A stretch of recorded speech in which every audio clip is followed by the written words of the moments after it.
Mr. Program Chairman, guest, and fellow seniors. I feel it's a great privilege to address such an august group, and I mean that sincerely. I'm very proud to be a member of this group. Before I get started with my talk, I'd like to mention two things. Number one, you won't need to take any notes. Our email maestro will send out an email which will have a link to a website which will have links and things related to my talk today. The second thing I'd like to say is I consider myself a technology evangelist, and I'd like to recruit some of you to be my disciples. I'll be talking about education today, and that's something I have a passion for. And I know that many of you, if not most of you, have children and grandchildren, and some of them may be struggling in school. And what I'm going to be talking about could help them a lot, could maybe put them to the front of the class, and in some cases might even be life-changing for them. I know that sounds like hyperbole, but after my talk, I'll let you be the judge of that. I've put together my talk into three parts. The first part will be general learning online. The second part will be real university courses at real universities online. And the third part will be my observations, comments, and wrap-up. So, getting right into part one, general learning online. There are certainly 20 or 30 or more websites that you can go to learn things. And out of that number, I've chosen khanacademy.org to talk about. It's my favorite. That's K-H-A-N academy.org. Khan Academy, one word, .org. I'd like, in fact, to see a show of hands of any of you who have been to that website or have heard about that website. It reminds me of a quick story. A kindergarten teacher noticed a little girl drawing a picture. She walked over and looked down and said, "What are you drawing a picture of?" The little girl looked up and said, "I'm drawing a picture of God." Kindergarten teacher said, "Well, no one knows what God looks like." The little girl said, "Well, they will in a minute." Well, in 5 or 10 minutes, I hope that you will know what the khanacademy.org is all about. It was started by Salman Khan. Salman Khan has 3 degrees from MIT, one of them being a master's in electronics and computer science. He also has an MBA from Harvard Business School. That in itself is quite impressive. Even more impressive is the fact that an organization called the QS World University Rankings has ranked MIT the number 1 university in the world, and it just so happens that Harvard is ranked the number 2 best university in the world. About 10 years ago, Salman Khan was working as an analyst in Boston, and he had a 12-year-old niece in New Orleans who was having some problems in math in middle school. He started helping her on the phone, and then that went to where he was making some videos on mathematics, putting them up on YouTube, and then his cousin Nadia was watching those, and the word spread, it went viral, and it became fairly popular. Salman Khan decided that that's what he wanted to do. So in 2009, he put together a 501c3 not-for-profit entity. And when he was making out the application in the description for what that entity was supposed to do, he said that he wanted to educate the masses of the world for free. Well, after he got his 501 operating, some philanthropist threw in a few thousands of dollars, maybe $10,000s. And then in 2010, Bill and Melinda Gates picked up on it.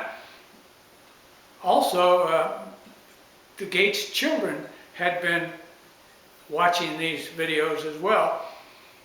Well, the Bill and Melinda Gates Foundation donated $1.5 million, as best I remember. And then in 2012, Eric Schmidt, who's the chairman of Google, threw in $2 million. And then just last year, in 2015, AT&T threw in $2.25 million. So as you can see, these large organizations think that this is a very worthwhile website. The website has over 5,400 courses in mathematics, K through 14. There are courses in physics, courses in chemistry, courses in biology, courses in computer science, art history, and the fine arts. Also, there is a testing category. And just this year, the College Board, which just recently changed the SAT test, for the first time ever, has allowed KhanAcademy.org to put an SAT practice test, the new one, on that website, and you can take it for free as many times as you want. Now that's significant in itself, because I was in Books A Million just a few days ago at the Aiken Mall, and I saw the 2016 SAT books, and they were typically $30-some to $40. Also, up till now, if you took an SAT test through many of the organizations that give them, it typically costs you $100 or more each time you sit for a practice test. So you can imagine how this levels the playing field for those parents who do not have $100 or even $30-some to buy the book. These, it will now be available for nothing, and you can take it as many times as you want, and that will certainly level the playing field. To get back to just the regular part of the KhanAcademy.org website, it also, besides 5,400 courses, has over 9,000 videos in 65 different languages.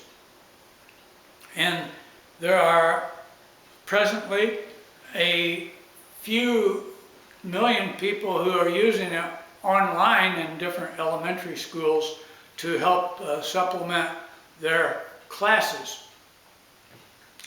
Now, what makes this website so popular, and why, again, have I chosen to talk about it and consider it the best one out there among, say, 30, 40, or 50? It's because they use what is called mastery learning techniques and gamification. Basically, in a nutshell, mastery learning techniques is saying that if you're in the 3rd grade and you haven't mastered it, they're not going to pass you to the 4th grade. And gamification on the website is, in a nutshell, like when we used to go to the arcade or wherever and play pinball machines. You had noise and you had scores and you got little badges or whatever. Well, the Khan Academy uses those type of techniques along with mastery learning. Mastery learning techniques were part of the Bloom Sigma program. A gentleman named Benjamin Bloom, back in 1985, an educational researcher, came up with what is known as the Bloom's 2 Sigma problem. And what he demonstrated is that you could take a group of average students and through mastery learning techniques take them from the 50 percentile up to the 68 percentile, or Sigma 1. And he further demonstrated that you, again, could take an average group of students and give them one-on-one tutoring and move them up to the 99 percentile group, or Sigma 2. Now, we know that we couldn't give everyone one-on-one tutoring, but we have an opportunity here to give people mastery learning techniques. I'll give you an example of that.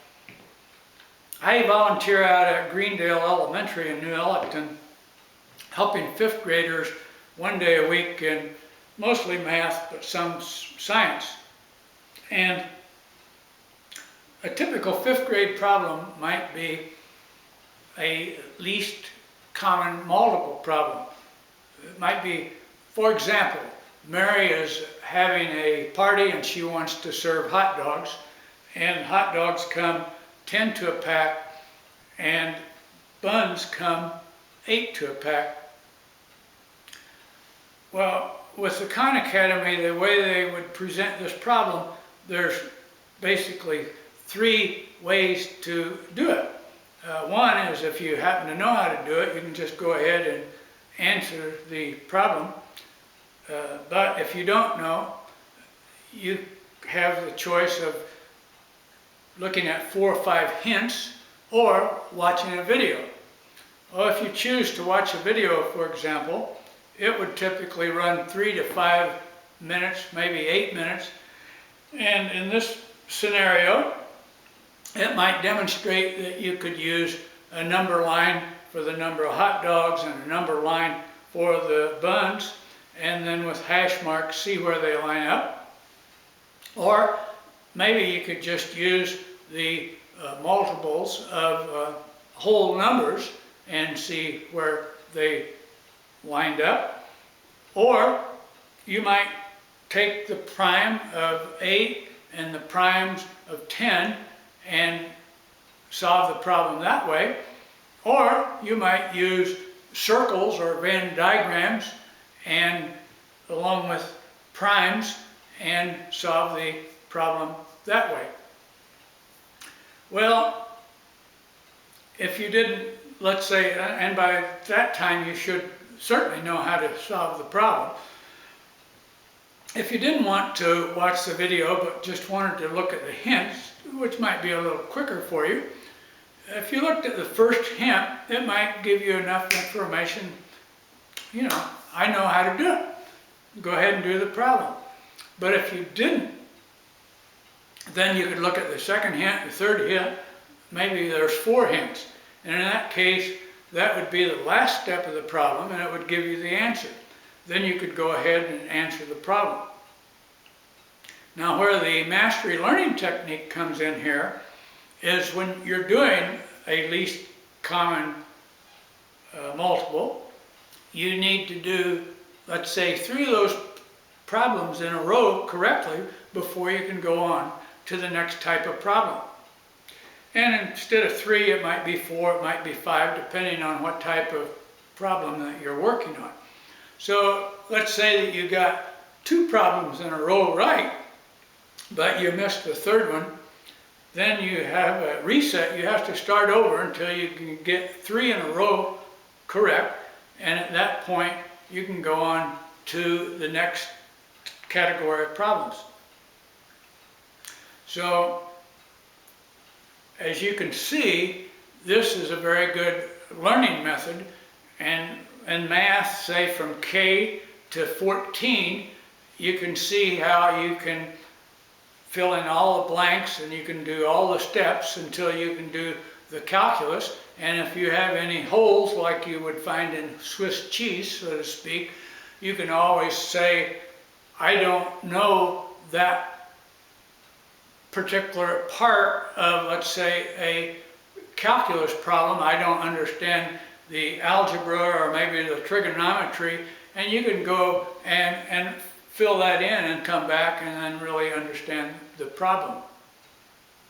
So enough said about that.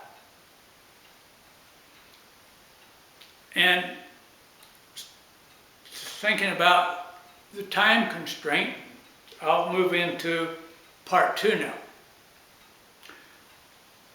Part 2 is real university courses at real universities online.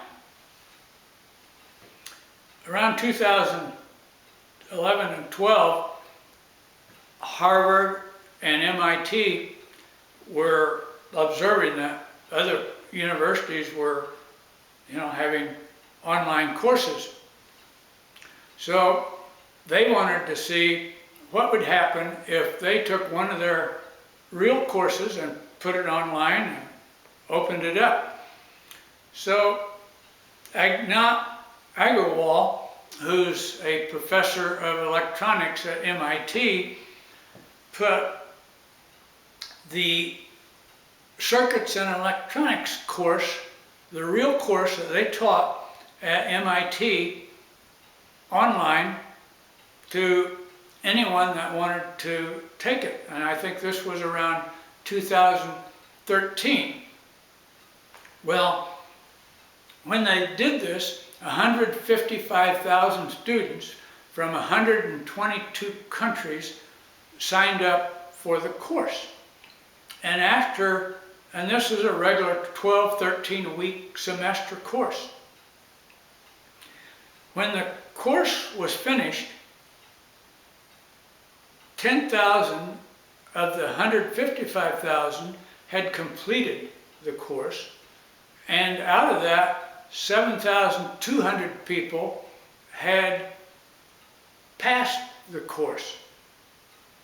Now that's a little less than 1/2 of 1% of 155,000. But to me, that's incredibly impressive. When I was back in the workforce in a management position, if someone would have come in and told me that they had passed the circuits and electronics course from MIT, I would have immediately wanted to have hired them. Now I know what some of you are thinking. You're thinking, well, anyone could take that course. How would I know whether or not they were lying? Well, MIT has proctored with a testing company, so that you know that what they say is true. For example, in my introduction, you might recall that I'm a Microsoft certified professional. And a good number of years ago, I went to a test site to get that certification.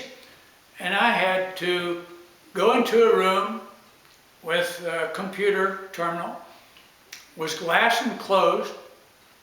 I could only take a couple of pencils and blank sheets of paper and take the test. I could not even take my coat, hat, or briefcase into that room.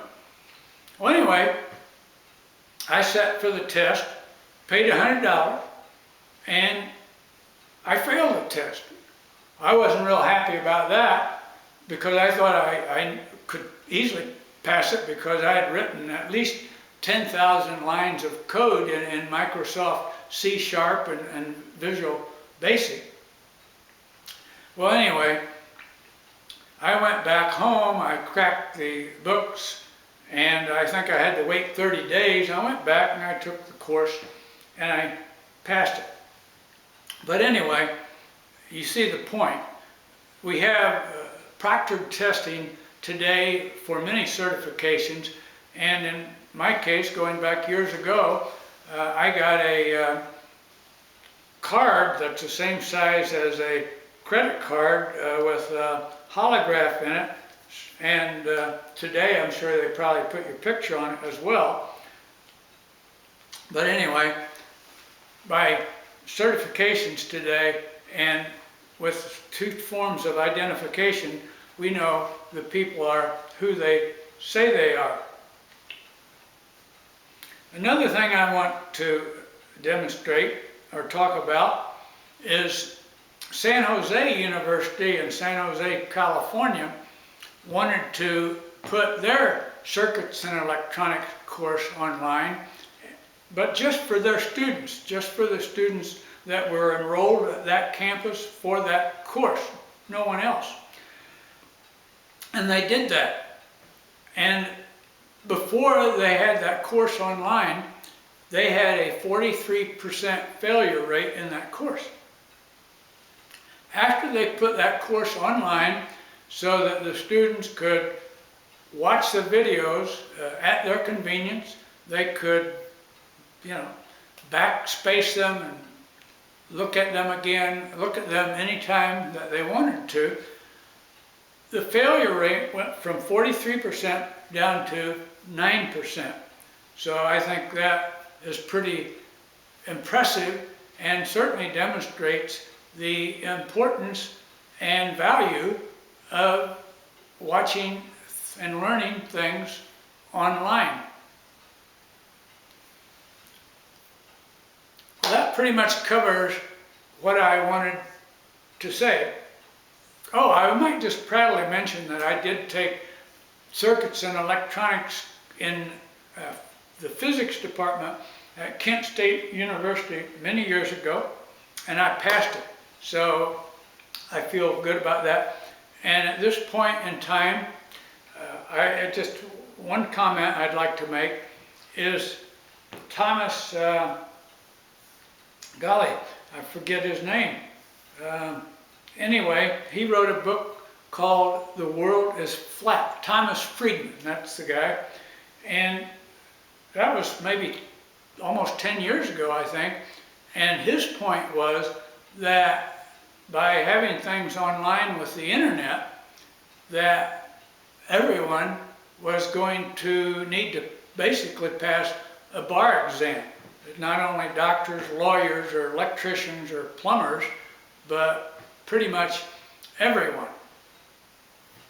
And with that, I'm going to just again ask any of you, if you have the opportunity, to pass on khanacademy.org to people that you meet. Aiken Pest Control was at my house the other day, and I asked the guy if he had children. He said yes. He looked to be in his 30s, and I told him about the Khan Academy. I've met other children, and I do the same thing. And I don't know what the Aiken County School Board may be doing, but I think I'll maybe be calling them and asking them if they use the Khan Academy, and very specifically, I should ask them if they are aware of the SAT test that's online now. It's free, because I think that could be of great value. And now I will open it up for questions. Thank you very much.